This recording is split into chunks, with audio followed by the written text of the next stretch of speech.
This is a demonstration of the federalreporting.gov Recovery Act Section 1512 recipient reporting functions. We're going to be looking at completing a subrecipient report for a grants award. This process will be broken into separate sections to reduce individual file sizes and facilitate your ability to find the specific demonstration of most use to you.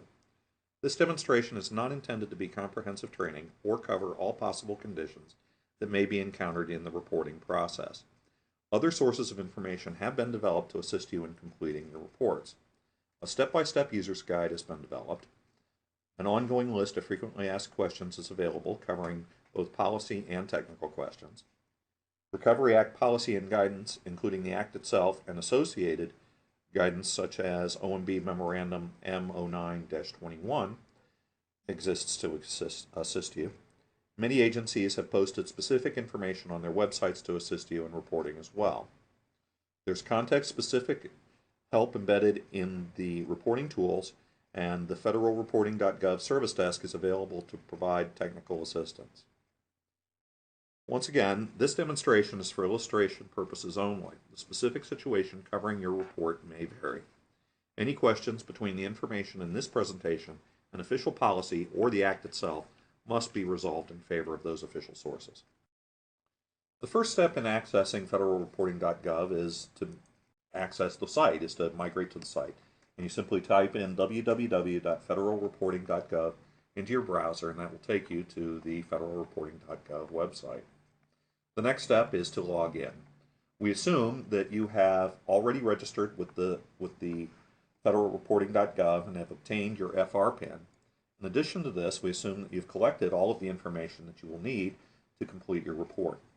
Before advancing to the reporting section of federalreporting.gov, you will encounter a terms and conditions statement. This essentially asserts that you will be accessing federalreporting.gov for official purposes. We'll now move on to the federalreporting.gov site.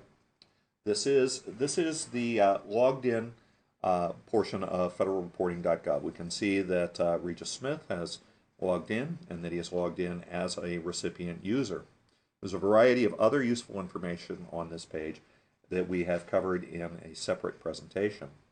We're going to move on to the report section, and we're going to click on Create Report, which will take us to the web-based version of the reporting system.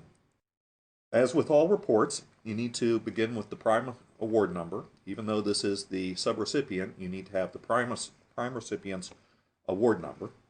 You need to identify the prime recipient by his or her DUNS,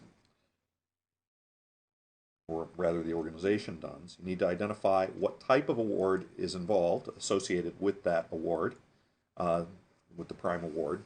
And then you need to identify what kind of recipient is acting on this particular report, whether it's a prime recipient or a prime recipient reporting for both the prime recipient and on behalf of the sub, or a subrecipient just entering in a subrecipient report.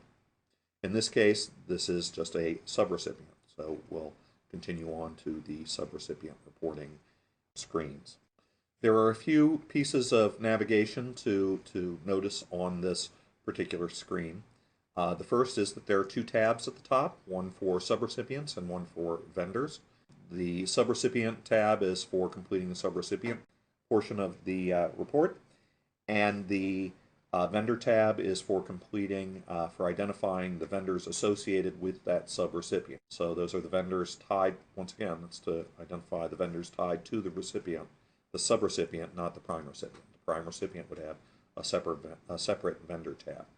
There are three options when interfacing with this system, three things to do with this report. You can save it as a draft, which allows you to come back to it at a later date and update it.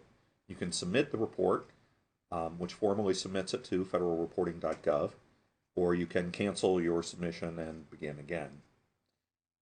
It's important to note that formal submission is required to meet your recipient reporting requirements. Simply saving as a draft and then expecting it to move over does not formally submit it to the report, to the system.